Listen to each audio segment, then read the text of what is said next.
Hey, it's Anita. Happy summer. We're about to listen back to the most downloaded embodied episode ever about the experience of male infertility. I hope you enjoy the episode, and I want you to stay tuned at the end for an update from two of the men you're going to hear from. All right, enjoy the show. It is now part of embodied lore that the name for the show came to me in a dream. But the driving questions behind it flowed from years of observation that the way we understand our bodies has as much to do with facts and data as the stories we tell about them. And sometimes those two things are at odds. Honestly, due to the false narrative that infertility is solely a female issue, I think we both expected any problem that we may have to be with my wife and not with me. Male factor infertility comprises half of all infertility cases worldwide, but you never know it from consuming fertility content through culture, media, and even medicine. And if you never see your experience reflected, how do you understand what's happening with your body and figure out when and where to seek help? This is Embodied, our show about sex, relationships, and your health. I'm Anita Rao. So I said, are there any resources for Black men or men who are dealing with this? Is there something I can read? And my urologist, who was great, but he just said, no.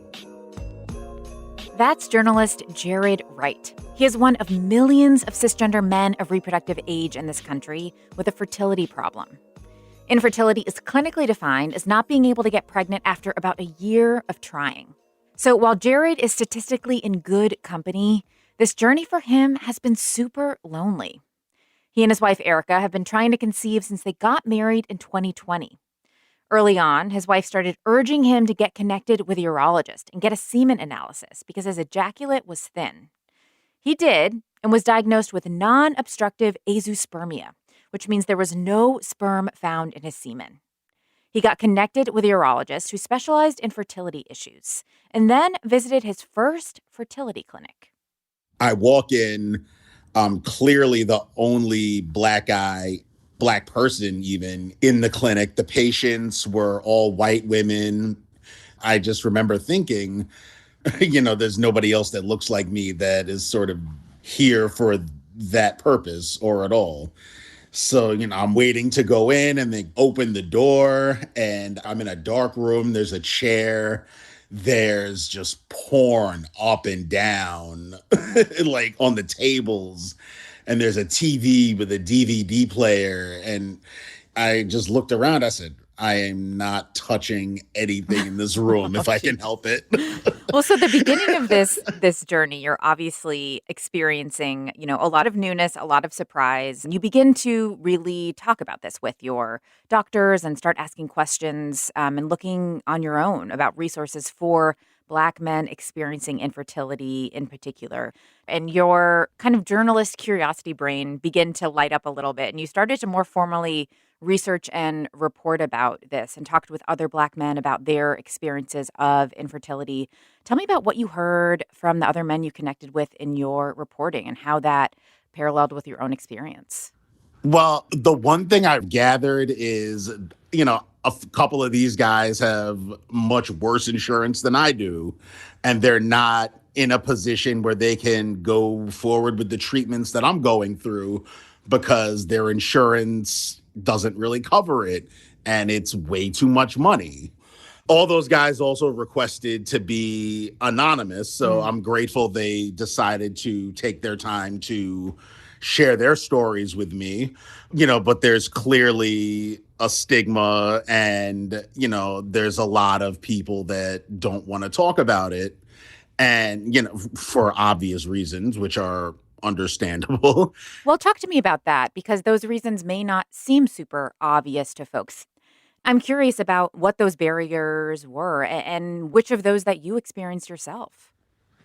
What a few doctors I've spoken to and, these guys, they say that their virility and their ability to father children is important as a man. And myself, I felt like less of a man, to be honest, when I got my diagnosis, especially when I see all of my friends, of different races and shapes and sizes having kids, and not only having kids, they can sneeze on their partners and automatically have a kid. So it's Yeah, that level of ease.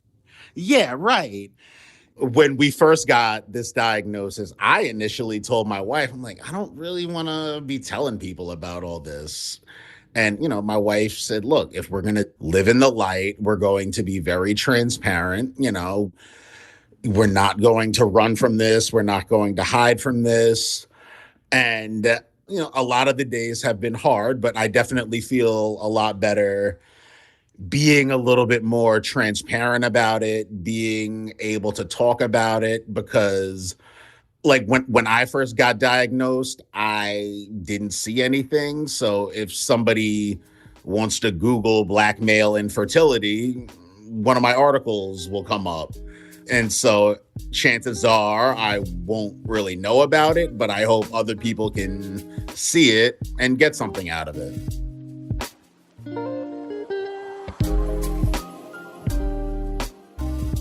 Since Jared and his wife started this process, they've explored many corners of the fertility industry. At one point, they looked into donor sperm. Jared remembers his wife coming home with pamphlets from the 4 major sperm banks in the country. And while they found hundreds of thousands of white donors, the number of black donors added up to just 38.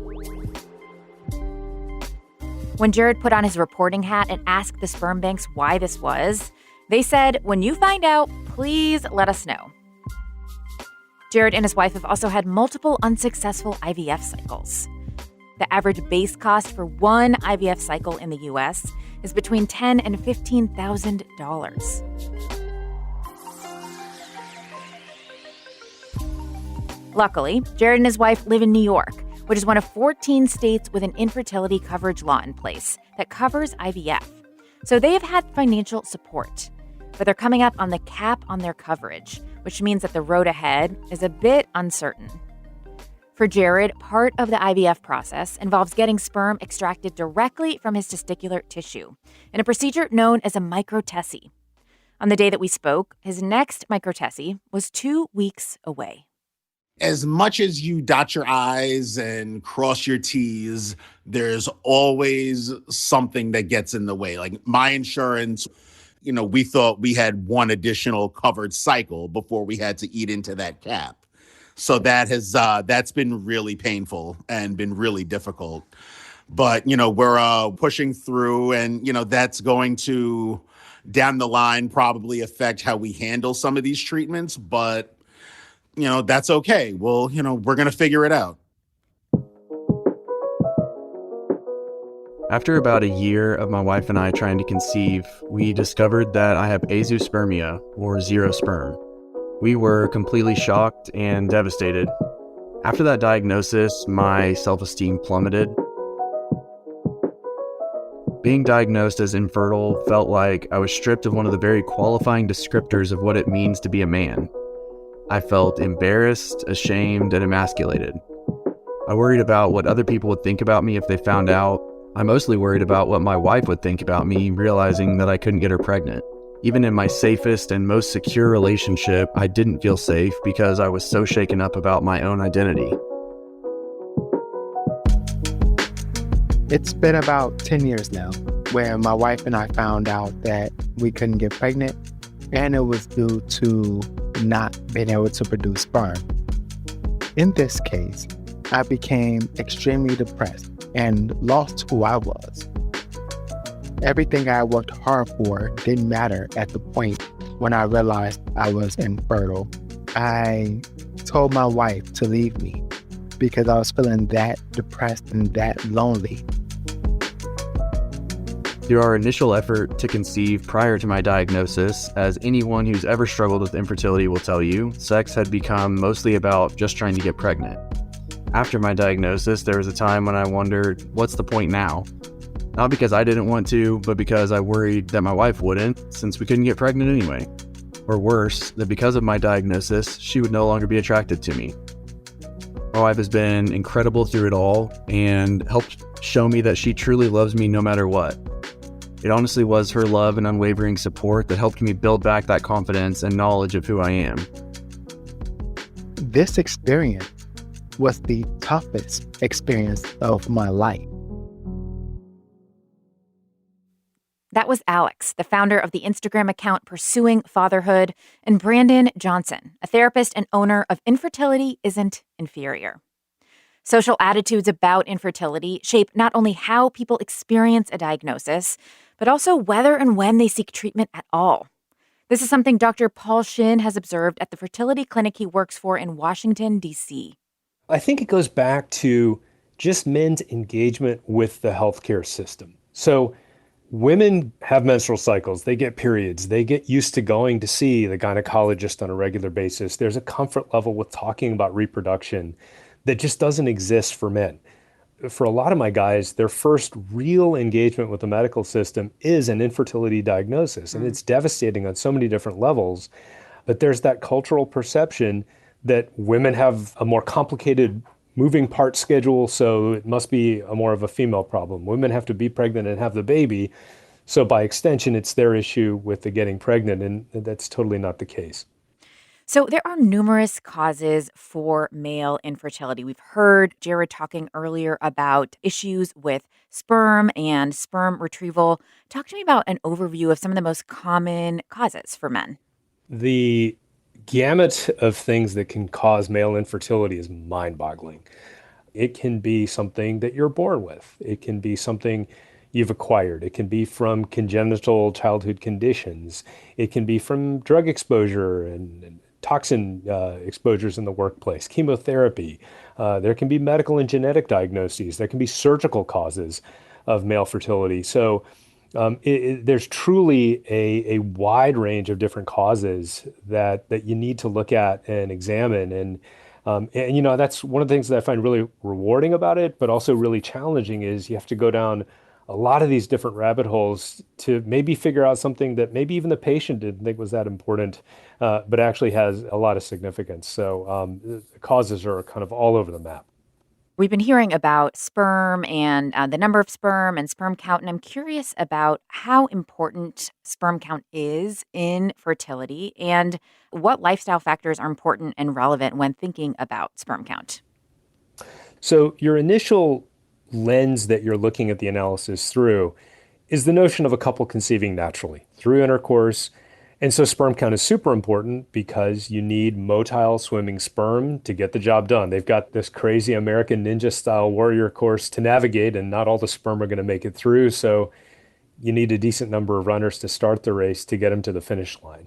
So sperm count in a way is very important, but there are other subtext to that, things like motility and progression and how the sperm are shaped that also factor into not only natural pregnancy, but your other considerations for therapy moving forward, whether it's inseminations or even IVF. We heard from Jared earlier about the procedure microtesty, which is a retrieval of sperm from the testicle. Can you talk a bit about some other common treatments? I think one of the main things that oftentimes befuddles patients and even practitioners is that when you start to look on the internet at different resources to try to get information about male fertility, there's everything from what I would consider pretty reliable resources to every conceivable anecdote about how to get pregnant. One of the big factors that we always take into account is the biological clock or timing. One of the real difficult things about male fertility treatment is that when a guy makes sperm, the sperm that he might make on a given day, and it's an ongoing process, isn't going to be ready for ejaculation for 2.5 to 3 months down the line. And so between the timing of any intervention to make somebody's sperm count better to realizing that the impact of that intervention, it might be 3 to 6 months. And not everyone comes in on the female partner's side with having 6 months to make a decision. So part of the workup for any guy that comes in with either a low sperm count or no sperm count is to take a look at blood hormone levels. Sometimes hormone levels need to be supplemented. Another very, very common cause of men coming in with compromised semen analyses are guys who take testosterone, either through legitimate prescriptions or sometimes kind of a little on the down low from a buddy at the gym sort of thing. One of the main causes of compromised semen analyses in men is actually a very benign testicular condition called varicose veins or varicocele that many men are born with. It doesn't always impact fertility, but it is one of the major things that we consider when it comes to ways to correct sperm counts. And then ultimately, if it comes down to it, yeah, things like microdissection or sperm retrieval to get sperm to use when eggs are ready. Trans and non binary folks are really underserved in medicine generally, but also in the fertility space. I would love to know some of the particular challenges that you've encountered with patients that you have seen who want to have conversations about fertility. One of the most difficult things to deal with when you have a transgender female come in who wants to perhaps get back to the point of being able to making some sperm is simply the time allotment that you need for this to happen.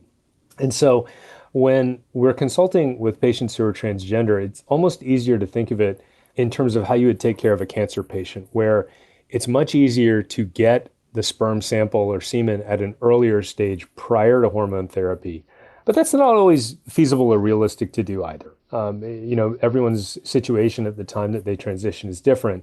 So I'd say the biggest challenge that we face is that you're going to take someone who is taking estrogens, and sometimes for the longer term, and have to take them completely off of that. And then what happens is things go back to as they originally were. Testosterone levels go way back up.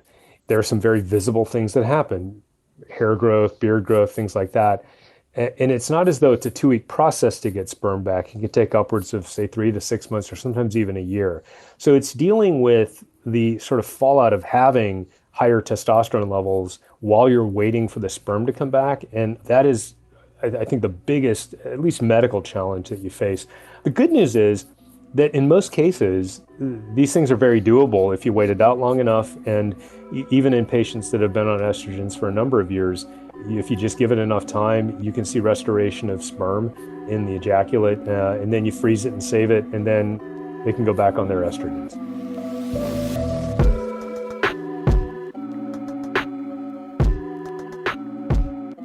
If you've been an embodied listener for a while, you probably know that I have a soft spot for medical practitioners who really level with their patients. Not just about what's going on physically, but how it affects their emotional health and relationships as well. After this conversation, Dr. Paul Shin has been added to my very unofficial list of practitioners I'd see if I had the reason or opportunity. But he and other urologists are up against some big challenges when it comes to changing the public face of what infertility looks like. In Jared's opinion, if more Black men publicly shared their infertility stories, more attention could be paid to their unique challenges. But he also acknowledges that the bigger shifts need to be structural ones in the medical system writ large. I think there needs to be more of a trust in the medical community. How we get there is a little bit above my pay grade.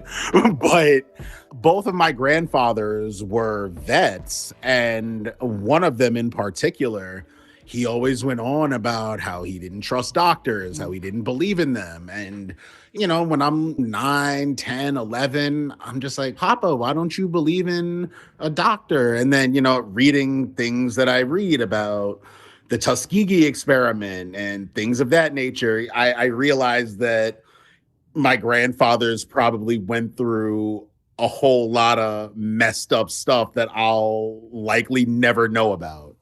So I think that there has to be some sort of trust there with medicine, because when I started Googling this issue and this topic, out of the handful of studies that I saw, from what I remember, they were very inconclusive, and Black men and other people of color didn't make up a big portion of those studies. So in order to get some more answers to help people going through this of all colors and all races, I think the trust needs to be there so more people come forward, so more research can be done. Election season is well underway. And if you need a little pettiness to go with your politics, Hysteria from Crooked Media is the podcast for you. Tune in every week as host political commentator and comedy writer Aaron Ryan and former Obama White House Deputy Chief of Staff Alyssa Mastromonaco discuss everything from the profound to the downright absurd.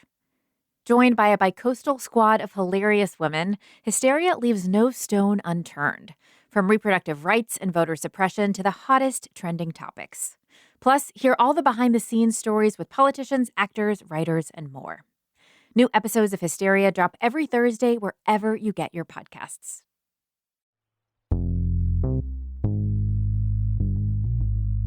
It was due to my cancer back in 2011 that we were thrust into this adventure. But fast forward, you meet Laura, and she's asking about kids and whether I wanted them, and I just said I couldn't have them, and she just asked, "Is that true?" And it was quite funny at that time. Obviously, I'd made this no kids my identity, and I just decided that I would just take kids on and mentor them. But that question, being asked whether that was true, it actually sent me inwards. I went looking for answers. We actually did a fine needle aspiration, and at that time they found one immotile sperm. And that actually was enough for Laura and I to basically jump in feet first. We have had success with our daughter, but it has had its challenges, I do have to say. I believe we've become stronger, and I think you would get the same from Laura. We've created some strategies such as baby making meetups, where these are the times that we would talk about infertility, because Laura can talk about infertility all the time, and it would actually create a lot of stress in me and angst. That was John Summers. He's a co-creator of the Infertility Man account on Instagram and YouTube. Whether or not a fertility treatment will succeed depends on factors that are highly specific to a couple's circumstances. So what happens when you don't get the outcome you'd hoped for after a decade of trying? I do feel like I'm the only person who's talking about it. And it is a bit like I'm in the dark walking around trying to find someone else who's also dealing with similar things. That's James D'Souza. He's a teacher, blogger, and podcaster based in the UK. After years of experimenting with different infertility treatments and considering other options for building a family, he and his wife have decided not to have children. It is very much like grieving. It comes in waves. I'll be fine one day, and then I'll walk into school. I work as a teacher, and one of my colleagues will have a car park, and in the back will be a baby seat. My thoughts will spiral very naturally, and this happens a lot less than it used to. And we've learned to be very open about how we're feeling and whatever we're struggling with. And once we had that framework of thinking about making the choice not to have children as a process of grieving, it gave us a lot more freedom to be able to understand what we were dealing with. You joined some virtual peer support groups at various moments throughout the process and have sometimes felt not fully supported in those spaces or mixed at times. I'd love to hear about that and what's missing for you in those virtual spaces. What's missing is some reality. Men are very driven to find solutions rather than look at, well, what might actually happen. And one of the facts is IVF fails more times than it succeeds. So I think that acknowledging of reality is missing. And then the other thing I think is missing is being willing to just listen to a guy's experience and not do anything with it, not make suggestions, not whatever. Just listen. And then related to that is this idea of never give up. I really don't like that term. Keep going until it's no longer right for you is, I think, much more empowering, because it leaves the couple who are thrown into that fertility journey a sense of agency about whether they continue or not. I feel like the female conversation about fertility and infertility is much more emotionally aware than the male conversation, although it is changing. We've heard throughout this conversation links to, or I guess allusions to, the links between virility and masculinity and how much that assumption is part of what men who are experiencing male fertility go through. You too found yourself experiencing what you describe as a crisis of masculinity in this process. I'd love to hear a bit more about that and how you navigated that in the context of your relationship in particular. I think men who are dealing with fertility and infertility confront their masculinity in a way that no other man does. And I questioned myself, am I a man if I can't have children? When I got that first call about there's 0% normal forms in your semen analysis, I thought it's all my fault. And for my wife's part, she was really supportive, very solution oriented, very looking at, well, what would we do next? What I've learned to do is to go back to the facts. Okay, if it's 0% normal forms, what's the next thing I could do? What supplement could I take? So it's made us stronger as a couple. It brought us together to face the world in a way that I don't think anything else could. I know that there have been a lot of moments in this journey when you all have thought about building a family in a different way, whether Mm. that's through adoption or thinking about surrogacy. Can you talk to me a bit about your experience looking into those options and how you all made the decision that you did? So whenever you're going on a fertility journey, people will say, "Oh, do IVF if you're finding it hard to have a child. Well, why don't you adopt?" They say, "Adoption, you could just adopt. It's Hmm. really that simple." And adoption is a process which is very challenging. And we met with social workers, we talked with social workers, we talked about the process that's involved. And the social workers are very honest, very real. And they say, this is tough. And the reason we held off was partly cultural concerns. Our background is originally from Goa in India. My parents came to the UK via East Africa, and I was born here and brought up Catholic, same as my wife. So we have this mishmash of cultural influences that's really important for us. But a lot of the children who are up for adoption, they're not babies, certainly in the UK and in around London, in most local authorities in the UK. And there's a lot of different cultures there. So that was a big concern for us. But the real thing that confronted us was if we chose to adopt, we would definitely be dealing with a child that would have a lot of different challenges, difficulties, trauma, all of that. Were we willing to take that on? And when we really looked and really thought about it, we weren't. And the financial aspect of it as well. So making that choice was very difficult, but ultimately we think it was the right choice for where we are and what we saw our lives being about after deciding not to pursue fertility treatment or trying to have our own family. I mentioned that you also considered surrogacy, but it was right around that time that you were actually also diagnosed with testicular cancer. And I'm curious about how the experience of going through what you'd gone through in your fertility journey shaped how you approached your cancer diagnosis. Yeah, you couldn't write this. We'd filled in the forms for the surrogacy charity.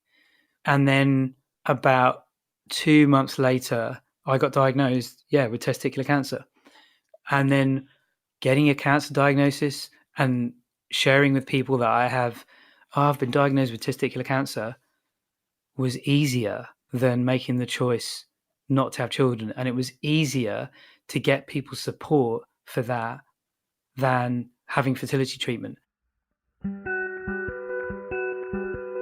And I think it's because people kind of know how to react to a cancer diagnosis, but they don't really know how to react to couples dealing with a fertility journey or couples who've tried to have children and are choosing not to have children. James has now been cancer-free for 2 years and has started his own small coaching business to support other men who are dealing with infertility and childlessness.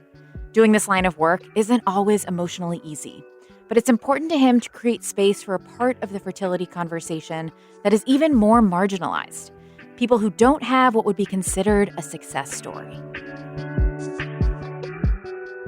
Nobody wants to hear from us. Yeah. The media aren't interested. Our stories aren't told. the idea of fertility treatment and a happy ending is all over the place. But my story tends to disappear and is a huge blind spot. And I think it speaks to the bigger conversation about what it means to be a man and masculinity, that it is such a blind spot. And I look at the childless women space, and there's a lot of engagement, there's a lot of talk and a lot of conversation about that. And I think with men it will catch up. But what I've become also very interested in is the wider conversation about masculinity and how do men in general deal with what it means to be a man.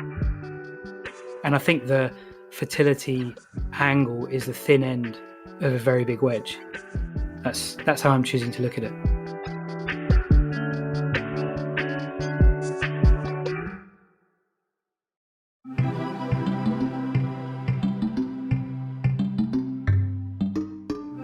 Embodied is a production of North Carolina Public Radio WUNC, a listener-supported station. If you want to lend your support to this podcast, consider a contribution at WUNC.org now. Incredible storytelling like you hear on Embodied is only possible because of listeners like you. This episode was produced by Paige Perez and edited by Kaya Finlay. Amanda Magnus is our regular editor, Skylar Chadwick is our intern, and Jenny Lawson is our sound engineer. Quilla wrote our theme music. Thanks also to everyone who contributed their stories to this episode. And I want to share those updates from our guests I told y'all about earlier. Jared and his wife have had a couple of unsuccessful embryo transfers since we first aired this show, and they're going to be going through a couple of more cycles this year. We also heard from James, and here's his direct quote. "I'm now 4 years cancer-free, and I'm learning to skateboard. My point is, life goes on, and it's what we make it." Thanks so much to Jared, James, and to you for listening to Embodied. If you like this show, please spread the word in your own networks. Word-of-mouth recommendations are the best way to support our podcast. Until next time, I'm Anita Rao, taking on the taboo with you.